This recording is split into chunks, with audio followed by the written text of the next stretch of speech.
Greetings and salutations. Bet you didn't expect me to put out 2 videos today, did you? Well, I have. So if you're here, that means you're probably a theater kid. And if you're a theater kid, you've probably heard of Hamilton and you probably like it. And Hamilton was the first Secretary of the Treasury in the United States of America, and he's the guy who basically created the whole national bank. Well, now that there's a connection between all of our mutual interests, to make this conversation fun, let's talk about what's going on in the American Treasury today. So yesterday, the American president directed the American Treasury to stop making new pennies, which are like America's lowest coin. If you're unfamiliar with our currency, they are very nice and like pink. Very nice color when they're new, and then when they're old, they turn all sorts of different colors, just like copper in Minecraft, because they're covered in copper. They're practically worthless now, unfortunately.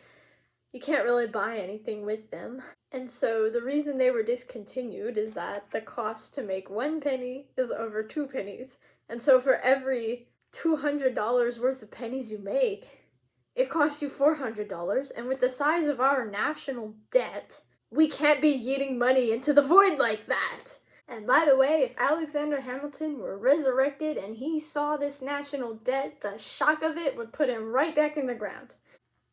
And I just feel kind of sad. It's not necessarily the pennies. Like, a penny's just a bit of metal, you know? But they've been around since the 1790s, over 200 years.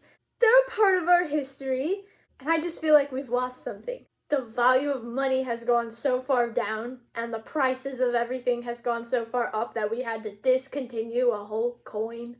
It just feels like an irreversible step in the decline of society, if that makes sense. We've lost something, and we're not gonna get it back. Again, not saying it was necessarily wrong to get rid of them, because we don't want to make 1 penny at the cost of 2, but it is sad that there aren't going to be any more, and now, like, every one of these feels like a little bit more special, you know? And I kind of feel like, well, now I don't want to spend them anymore, I just want to hoard them because they're a finite resource and we're not gonna make any more of them. If I ever have children in the future, they're gonna be born in a time when pennies are not produced. I don't know, they make a nice noise. And I'm just a little sad, that's all.